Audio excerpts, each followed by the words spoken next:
I wanted to show you a little something here. We've been running into a lot of problems with a Chrysler 3.6 liters coming in with dead cylinder misfires, and it's not fuel, it's not ignition. There's a lot of problems going on the right bank with the camshaft rockers or lifters, and the actual camshaft. So we got a 2019 Grand Cherokee something, and if you can see Misfire, you can look at the lobes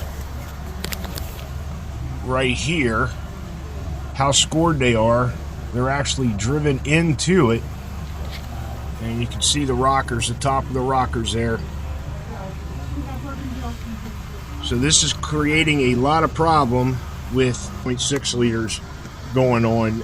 If you're experiencing that with a dead cylinder misfire, give us a call here at the shop, 717-792-1596, because this is a common issue and we've been seeing a lot of it, and we can take care of you.